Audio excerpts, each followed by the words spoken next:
और मार्केट में नए प्लास्टिक नोट जारी होंगे। दोस्तों, क्या आपकी जेब में रखा 10 या 20 रुपए का वह कड़कड़ाता हुआ नोट सचमुच आपका अपना है या बहुत जल्द वह इतिहास की किताबों का हिस्सा बनने जा रहा है? जब आप सुबह उठकर अपना वॉलेट खोलेंगे तो क्या आपको कागज की जगह क्रेडिट कार्ड जैसा कोई लचीला प्लास्टिक का टुकड़ा देखने को मिलेगा जिसके आर पार धूप की किरणें छन कर आ रही होंगी?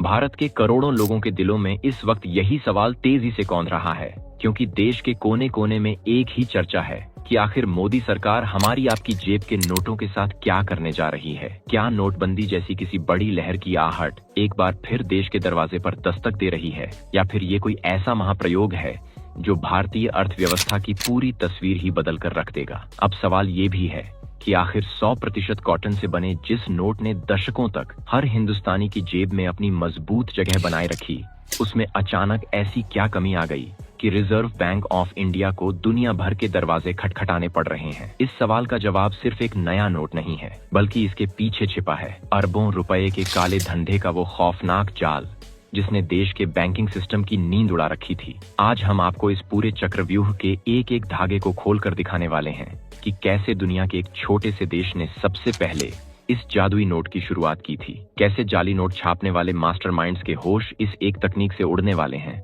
और सबसे बड़ी बात, क्या आपकी मेहनत की कमाई घर में रखे वे पुराने नोट अचानक रद्दी का टुकड़ा बन जाएंगे? दोस्तों, जब भी देश में करेंसी या नोटों को बदलने की बात आती है तो आम आदमी के मन में सबसे पहला खौफ यही बैठता है कि क्या फिर से लंबी लंबी कतारों में खड़ा होना पड़ेगा, क्या बैंक के चक्कर काटने पड़ेंगे, और क्या पुरानी बचत एक झटके में बेकार हो जाएगी? लेकिन इस पूरी कहानी की गहराई में उतरने से पहले आपको उस भ्रम को दूर करना होगा जो सोशल मीडिया के गलियारों में तेजी से फैल रहा है। सरकार ने रिजर्व बैंक को जिस फैसले की मंजूरी दी है वो कोई रातों रात लागू होने वाला फरमान नहीं है, बल्कि ये एक ऐसा मास्टर प्लान है जिसकी नींव बहुत सोच समझ कर रखी गई है। असल में दोस्तों, देश के अलग अलग शहरों में जल्द ही 10 और 20 रुपए के पॉलीमर यानी खास किस्म के प्लास्टिक से बने नोटों का ट्रायल शुरू होने वाला है। ये कोई मामूली प्लास्टिक नहीं है जिसे हम अपने रोजमर्रा के सामान में इस्तेमाल करते हैं। ये एक बेहद जटिल और वैज्ञानिक तकनीक से तैयार किया गया ऐसा मटेरियल है जो पानी में डूबने पर भी नहीं गलता, आग की हल्की आंच को झेल जाता है और हजारों बार मोड़े जाने के बाद भी अपनी चमक नहीं खोता। अब सबसे बड़ा सवाल ये उठता है कि भारत सरकार को अचानक इस प्लास्टिक नोट की जरूरत क्यों महसूस हुई? क्या हमारे मौजूदा नोट इतने कमजोर थे जो रिजर्व बैंक को यह बड़ा कदम उठाना पड़ा? इसका जवाब छिपा है हमारी और आपकी रोजमर्रा की जिंदगी में।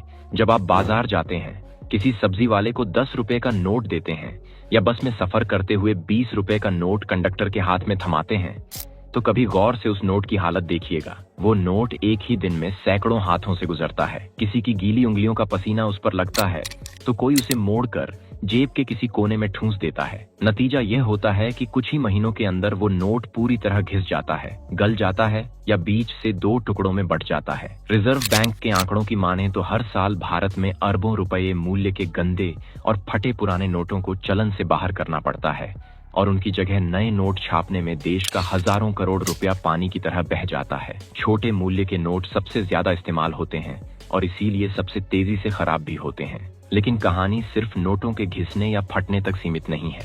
इसके पीछे एक और बहुत बड़ी और गंभीर वजह है जिसे हम जाली नोटों का कारोबार कहते हैं। रिजर्व बैंक की वार्षिक रिपोर्टों पर नजर डालें तो भले ही सबसे ज्यादा नकली नोट 500 रुपए के पकड़े जाते हों, लेकिन छोटे नोटों की आड़ में चलने वाला धंधा भी कम खतरनाक नहीं है। नकली नोट बनाने वाले जालसाज अक्सर आधुनिक प्रिंटिंग तकनीकों का सहारा लेकर कॉटन फाइबर वाले नोटों की हूबहू नकल तैयार कर लेते हैं। भले ही हमारे कॉटन वाले नोटों में वाटरमार्क सुरक्षा धागा और गुप्त उभरी हुई छपाई जैसे दर्जनों सुरक्षा इंतजाम मौजूद हों, फिर भी शातिर अपराधी कोई न कोई चोर रास्ता निकाल ही लेते हैं। लेकिन जब बात पॉलीमर यानी प्लास्टिक वाले नोटों की आती है तो जालसाजों के सामने एक ऐसी दीवार खड़ी हो जाती है जिसे लांघना लगभग नामुमकिन होता है। पॉलीमर नोट की सबसे बड़ी ताकत उसकी छपाई में नहीं, बल्कि उस आधार यानी शीट में होती है जिस पर वह छपता है। कॉटन का कागज तो फिर भी बाजार में किसी न किसी माध्यम से हासिल किया जा सकता है, लेकिन पॉलीमर नोट के लिए इस्तेमाल होने वाली विशेष प्लास्टिक फिल्म दुनिया की गिने चुने सुरक्षा संस्थानों के अलावा कहीं नहीं बनती।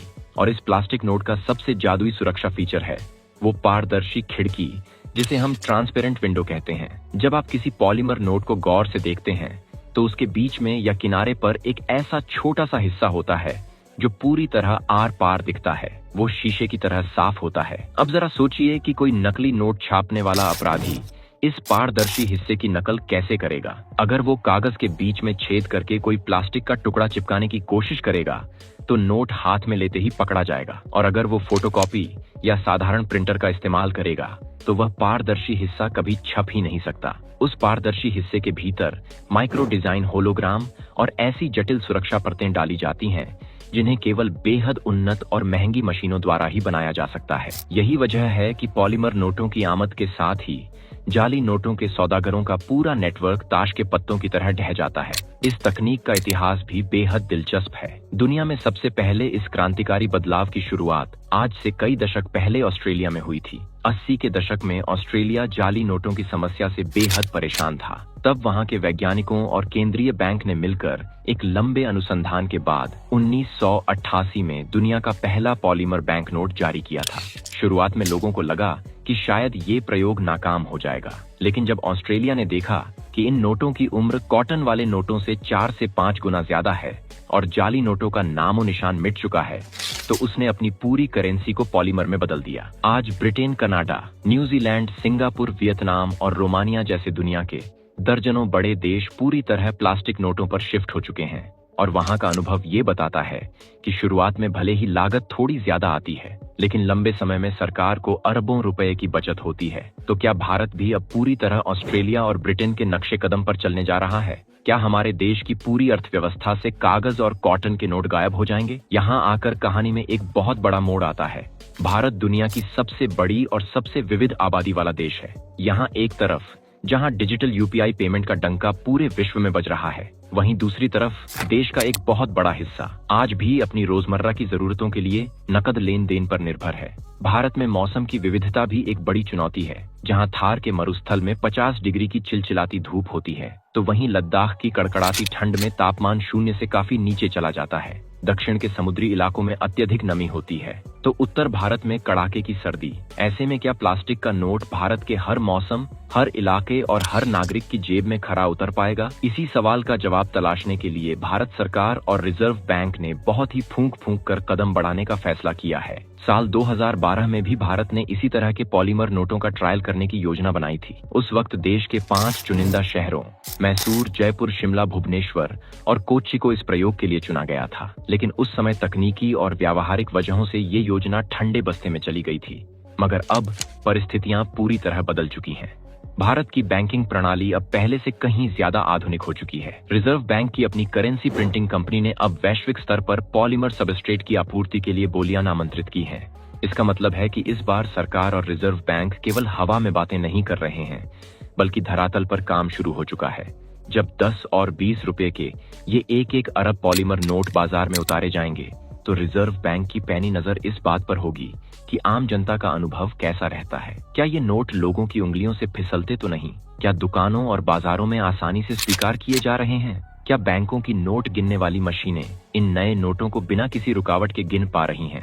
और सबसे महत्वपूर्ण बात, क्या बारिश, धूप और जेब के घर्षण को यह नोट उस मजबूती से झेल पा रहे हैं जिसकी उम्मीद जताई जा रही है? अगर यह फील्ड ट्रायल पूरी तरह सफल रहता है और जनता का फीडबैक सकारात्मक आता है, तभी सरकार इन्हें बड़े पैमाने पर नियमित रूप से छापने का अंतिम फैसला लेगी। बहुत से लोगों के मन में ये आशंका भी बैठ गई है कि क्या इस नए प्रयोग से उनके पास रखे 10 और 20 रुपए के पुराने नोट बेकार हो जाएंगे? संसद के पटल पर सरकार ने इस बात को पूरी तरह साफ कर दिया है कि पुराने और नए नोट दोनों एक साथ बाजार में चलते रहेंगे। किसी भी नागरिक को अपने पुराने नोट बदलने के लिए परेशान होने की बिल्कुल जरूरत नहीं होगी। रिजर्व बैंक की नीति हमेशा से यही रही है कि जब कोई नई करेंसी बाजार में आती है तो पुरानी करेंसी को धीरे धीरे बैंकों के माध्यम से वापस लिया जाता है, न कि किसी फरमान के जरिए उसे अचानक अमान्य घोषित कर दिया जाता है। इसलिए नोटबंदी जैसा डर केवल एक अफवाह है जिससे हर समझदार नागरिक को दूर रहना चाहिए। अगर हम इस पूरी कवायद का निष्पक्ष विश्लेषण करें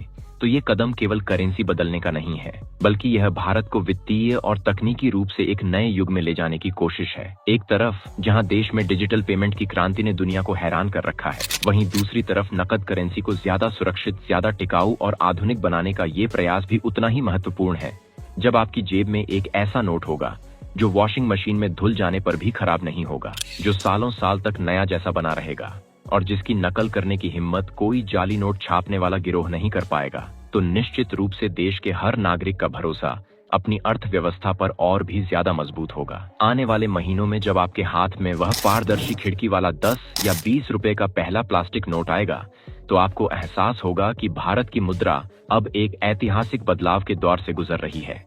यह बदलाव केवल कागज से प्लास्टिक तक का नहीं है, बल्कि ये बदलाव है कमजोरी से मजबूती की ओर और असुरक्षा से पूर्ण सुरक्षा की ओर। अब देखना ये होगा कि आम हिंदुस्तानी इस नए जादुई नोट को कितना प्यार देता है और रिजर्व बैंक का यह ऐतिहासिक प्रयोग देश की तकदीर में सफलता का कौन सा नया पन्ना जोड़ता है। बाकी आपका आने वाले समय में प्लास्टिक के इन नए नोटों पर क्या विचार है, कमेंट में जरूर बताएं। और इसी तरह की वीडियोस को देखते रहने के लिए चैनल को लाइक, शेयर और सब्सक्राइब करना ना भूलें। धन्यवाद।